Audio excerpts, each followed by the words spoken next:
Hi guys, it's me, just listening again, and for this video, I have two, quite possibly three major things to talk about with the President of the United States, Donald J. Trump.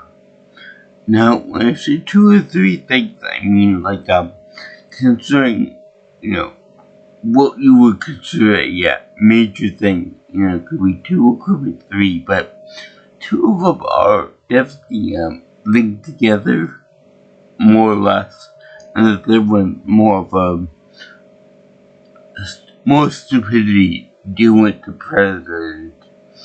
So, without further ado, I gotta say, before I start this thing off,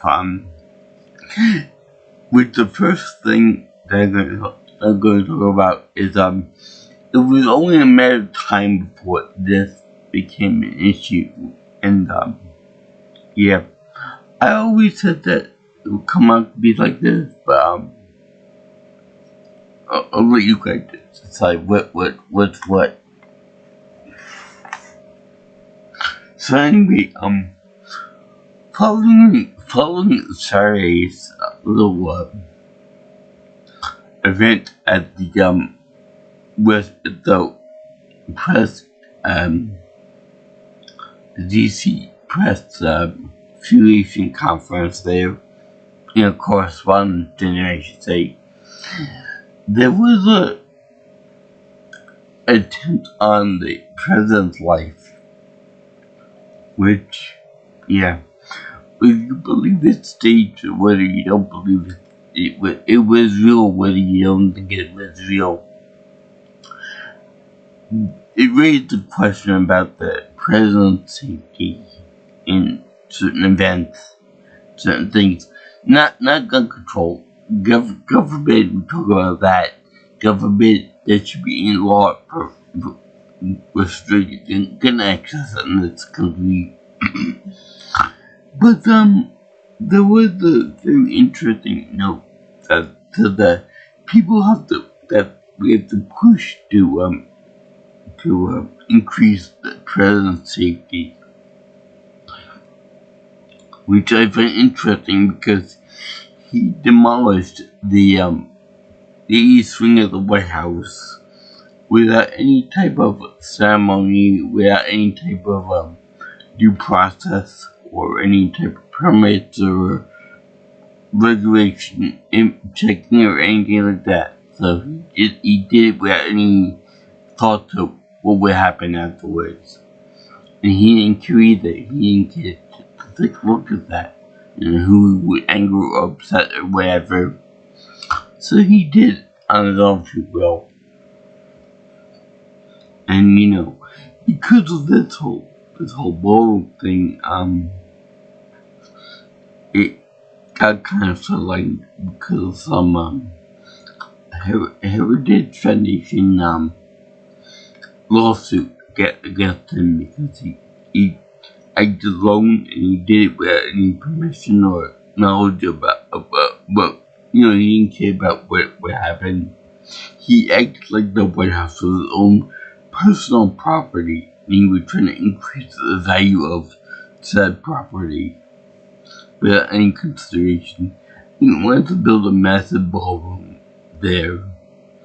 But because of what happened during the correspondence dinner last weekend, they have to raise the interesting national security issue. And by that I mean it's stooges on the White House property, on the cabinet and senators and whatnot, raised the issue of security issues. Now, I don't believe that this is warranted because God knows there's so many other instances with the president of the White House and into like a golf course or UFC fights or Madison Square Gardens without need for a security buffer and all that of the good stuff, but God forbid anyone should question his almighty authority and rule and logic. Because we all know that Donald Trump is the most logical and smartest president ever in history of the country and therefore the world. But yeah, there was a raising about national security issue, which, you know what, I do believe in my heart of hearts that the president should be protected. He should be honored, protected by Secret Service, by the military, and so on and so forth. Even someone as disgusting, corrupt, and frequently breaks the law as much as Donald Trump, he should be protected by whatever means necessary to prevent from anything bad to happen to the country and stuff like that. However,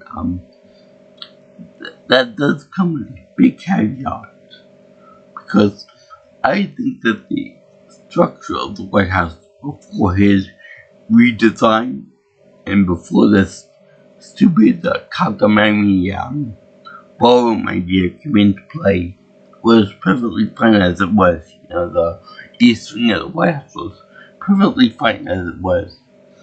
But I'm sure that the bunker area underneath it was what needed updates and all that stuff. It was more or less like in Terminator 3, Rise of the Machines, where it was all like outdated technology and computer systems and stuff. So I'm sure that stuff needed an upkeep. So they should just keep the above ground structure fine and just, you know, renovate the bottom half part of it.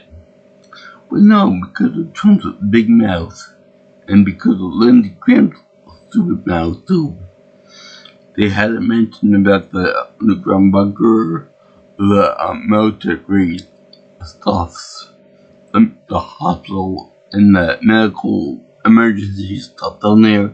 So it kind of gave it away about the secret bunker and the secret set of military stuff. So okay, that was fine. And that was a little uncalled for, but it was still kind of fine though. So anyway, where am I going with this? Well, I don't even know anymore, but the thing is that for the longest time now, after the destruction of the east wing of the White House, President Trump was so delightful and so gleeful and saying about his new ballroom ideas that he kept saying that private donors would donate the cash needed to build up the outside superstructure to be like a ballroom. I didn't want to believe that first, but you know, he does have a good idea to have private donors doing it, you know, rather than not laying a single cent of taxpayer money towards it. You know, that kind of made sense a little bit. I didn't believe for a second that he would always find some way to fleece the American people in it. But it was a good idea by saying it. So anyway, and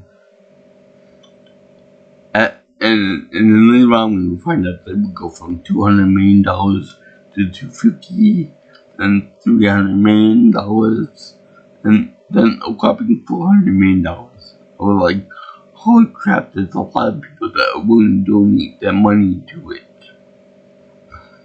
So then I find out that later on that through Lindsey Graham of all people, because this will be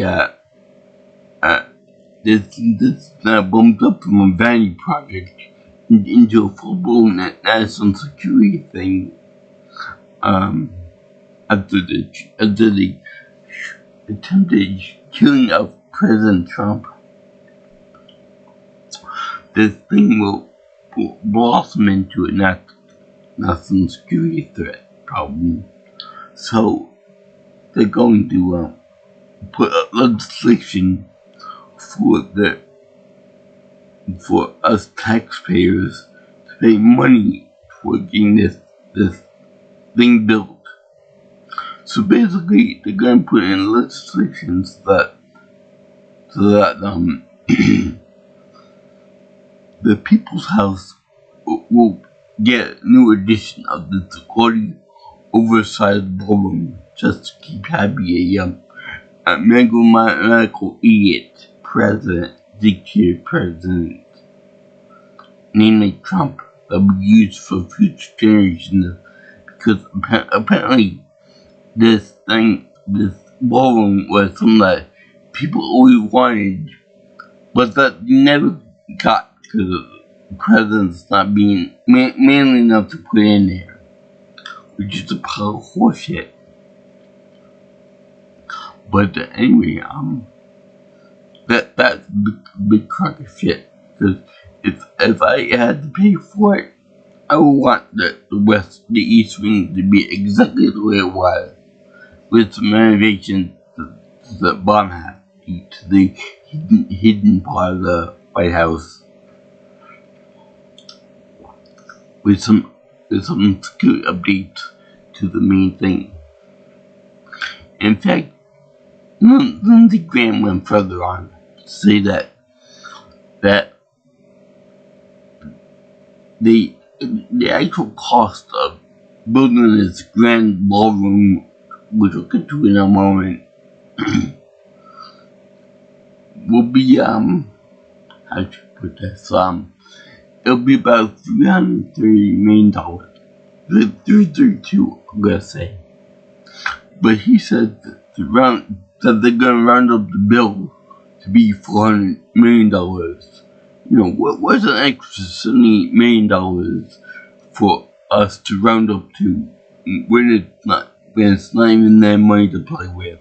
You know, if it's taxpayer money, we want an extra 60 or something $1 million to be like a buffer zone, because like I said, we're not paying for it. So why not let the poor idiots pay for it? The poor idiots that voted for Trump in the first place.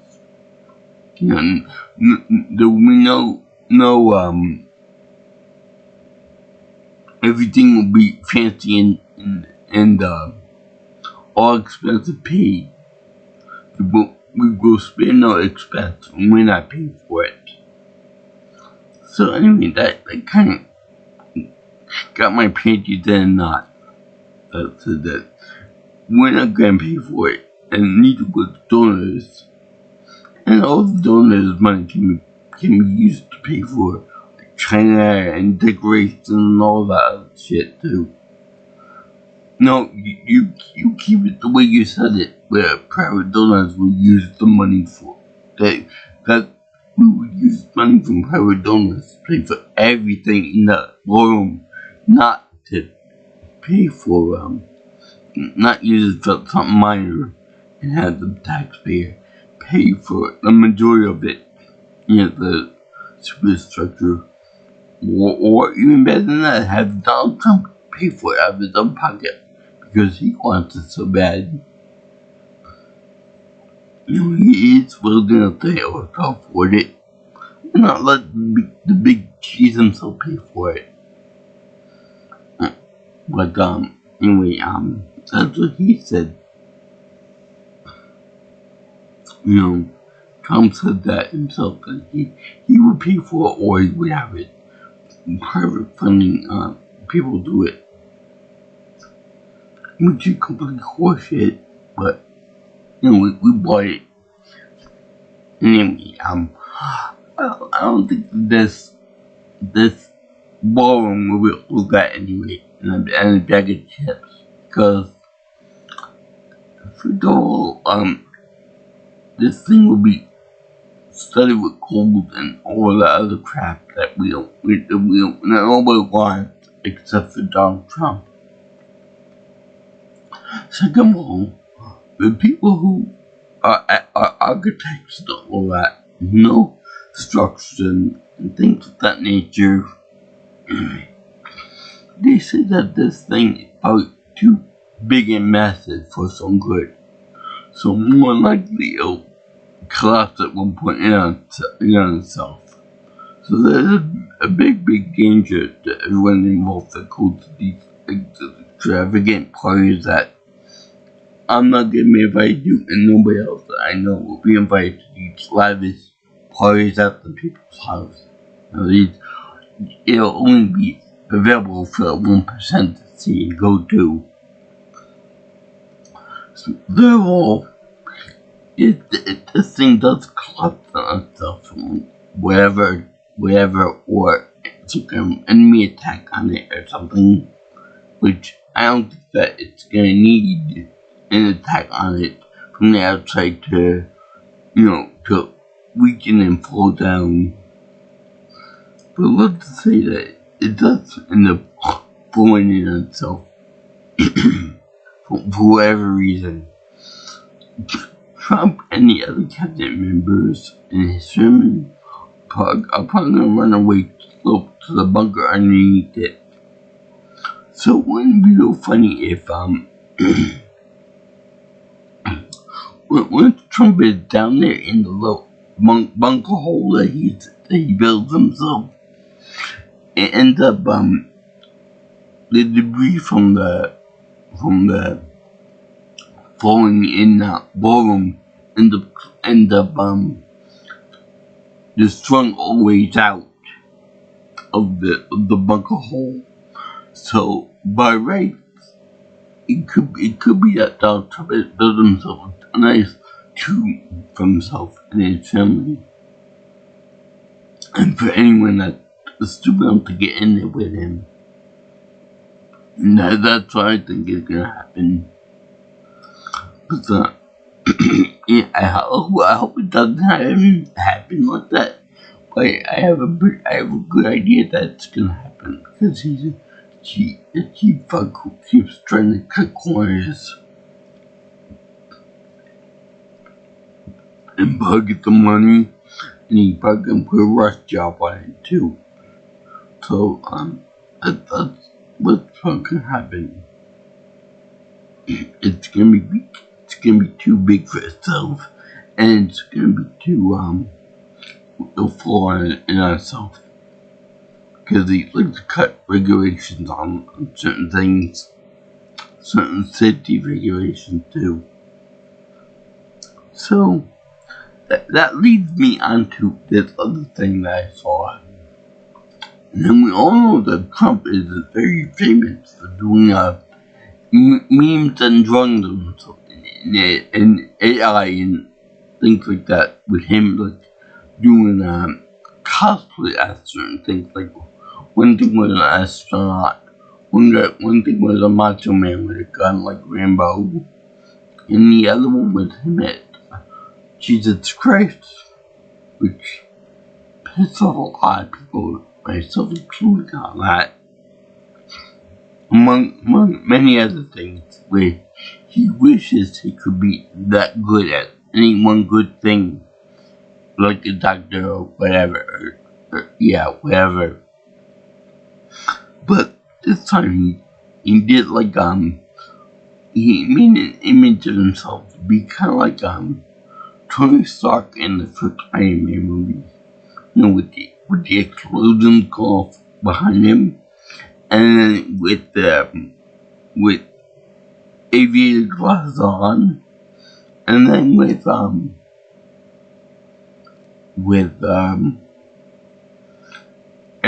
assault rifle in his hands. The big president of peace that was almost assassinated 3 times or twice by now, wanted to put in an image like that into the mindset of people. That tells me that the assassination attempts on his life were a complete bunk. They were a joke to him. And he said, no more Mr. Nice Guy with Iran. In other words, he can reignite the war after this ceasefire. And after his wife, Melania, gave Jimmy Kimmel a lot of crap over his expectant window comments and jokes. It's like you don't like when people make fun of your husband's old age, and you make fun of it. You don't like that he makes fun of the fact that he might croak in a few days or whatever. But then you let your husband do all this stuff to himself. It's like no one can call me a retard, but I call myself a retard. That's kind of retarded if you ask me. And Trump acts tough and everything, but the only thing is that he acts tough when he's got a wall of security guards that will sacrifice their life for him. And he talks tough when he got missiles and army men and marines in front of him that can use the meat shields and human shields in case the enemy come by. And he acts real tough whenever he's in front of the keyboard, like a keyboard warrior. So, if Trump were to be called for war, like in Vietnam, he would check it out again. He's very good at that. He's very good at tackling. Trump always chickens out.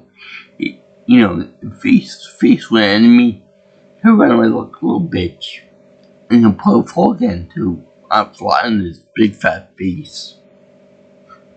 Not like Robotnik, that at least can run away from the hedgehog. So what are you trying to tell me that Robotnik's in more physical fit shape than our president of the United States? That's so wrong. Anyway, I just saw a movie just recently. Hellboy 2, the Golden Army. That sounds like something Trump would do. The Golden Army. And one of the lines from the movie is, "I'm not a baby, I'm a tumor." That pretty much describes Trump altogether. He's a big tumor leeching off the American people, both in spirit and money too. He's taking away money from us. I'm not taking a paycheck, but he's taking everything else away from us. Respect, taking away standing in the world, taking away billions of dollars and deals and all that stuff, all because of his ego. and he's not only that, but he also looks like a tumor too. With his skin rotting away from his body, his overweightness, his obesity, his slurring, just a big tumor. But in any case, that brings me to my last point. The last big criticism, and this is the kind of minor one, but it's still one that kind of gets me too.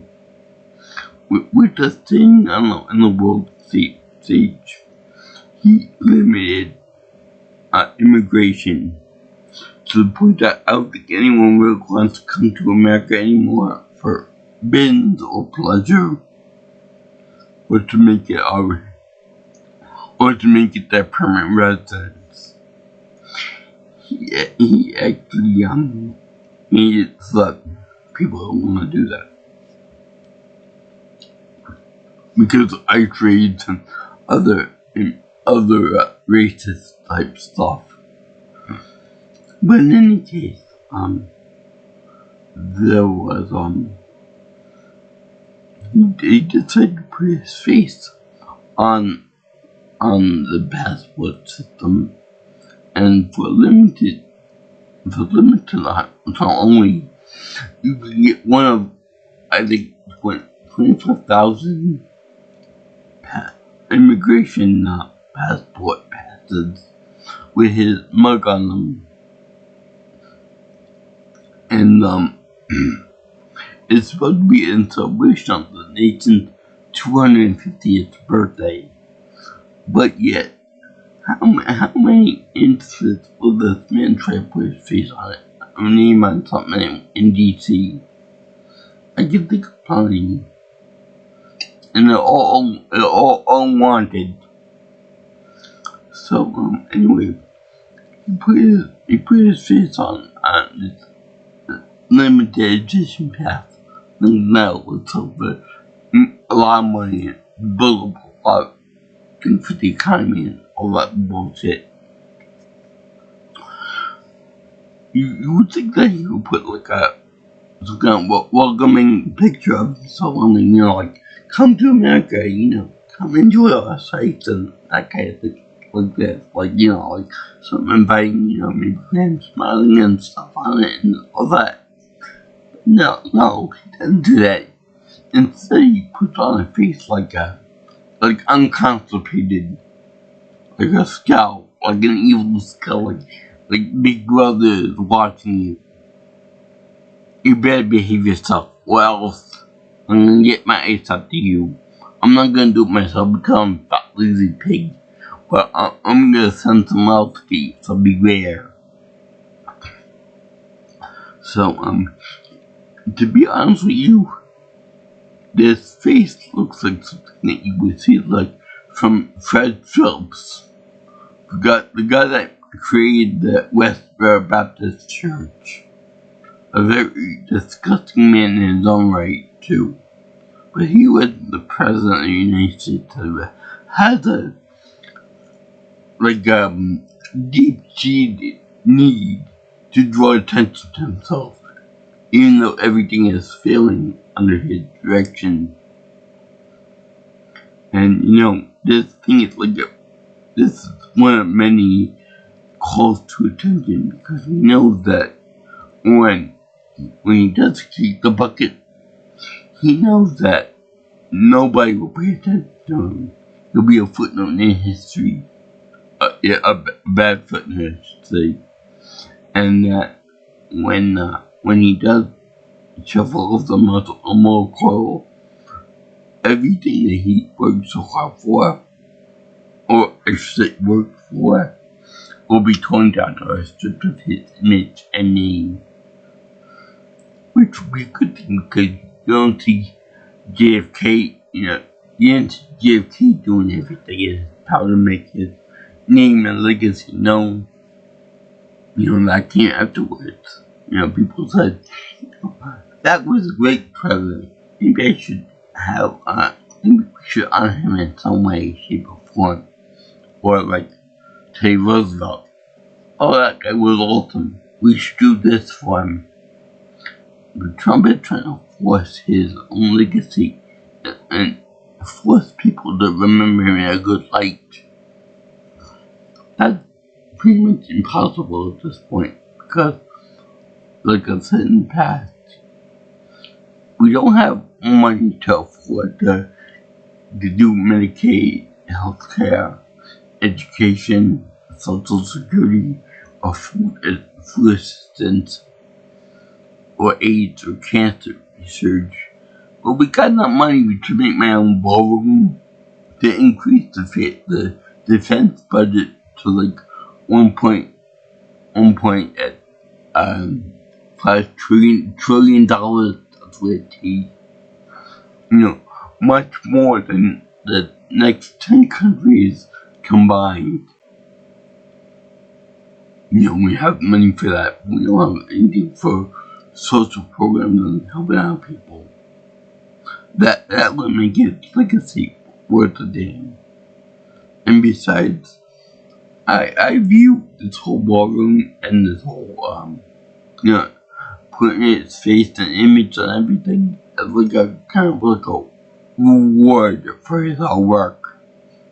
But the fact of the matter is, he doesn't do anything that deserves these honors. He doesn't do anything that deserves these rewards or awards or whatever you call it.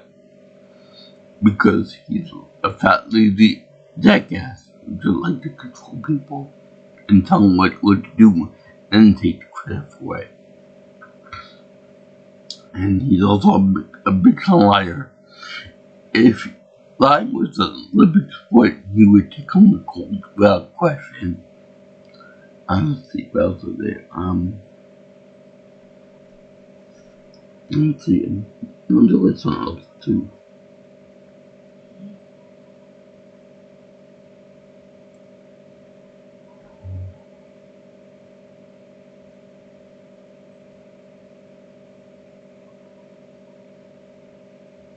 Yeah, I remember he wanted to give himself an award, Medal of Honor.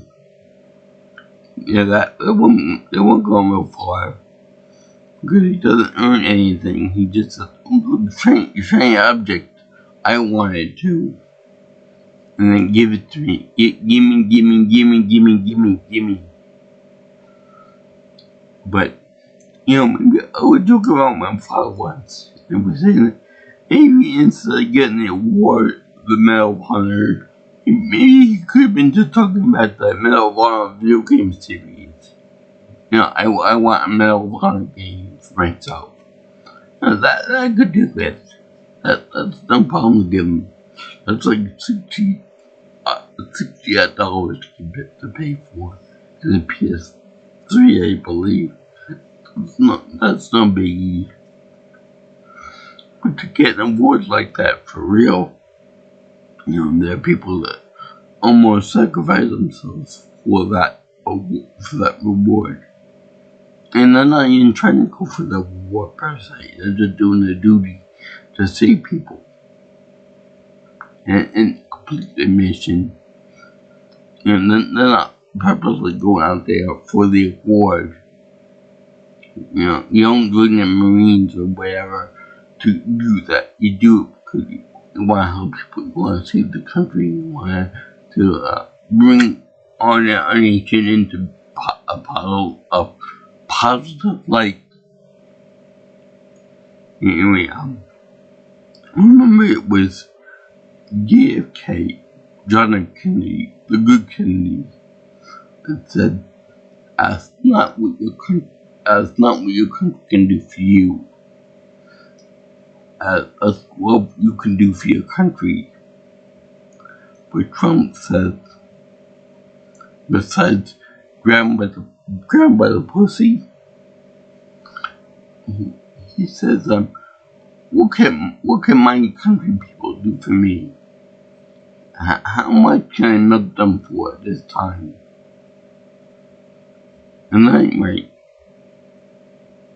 Anyway, I'm done with my little spiel about the 3 things that Trump did this week that really got under my skin a lot. And thank God my father and I bought our passports years ago, so we don't do all this mess and rot of scouting Trump, which he can put his name on a Trump class battle cruiser and the Trump class Trump coins and all that other horse crap. But that's neither here nor there. And he's trying to a bunch of yes men and women that will do anything the dear leader says. So, so screw everything else. I don't think it's a legislation to get Trump the ballroom into being paid by the American people will work out too well. I think what happened was he tried to go for the private donation thing, and then realized that it went a little south of the border with that amount that he got. I think it should be closer to somewhere like less than $50 million for that he got from private donations, because he's really unpopular, especially with this Iran war that happened. People were like, I'll donate $100 million. We saw a war that make everything more expensive. I'm gonna withdraw that donation to be like $0. And we kind of funny that Melania got her ovaries buckled bunch up in it, not because of chemical drugs, but then Trump does the same, pretty much. And he starts this whole war thing, this war, I'm tough, look at me, I'm a tough guy. I should be in the mob. But everyone in the world is laughing at us. Even the people in Iran that should be afraid of us. Military might, they're laughing at us. They don't take them seriously. I don't take them seriously either. But that's neither here nor there. So, yeah. Sayonara and Amina Sandy, all you guys that drove the instant land. Ciao. Let me know if you guys like this or want to see more of my Trump stuff.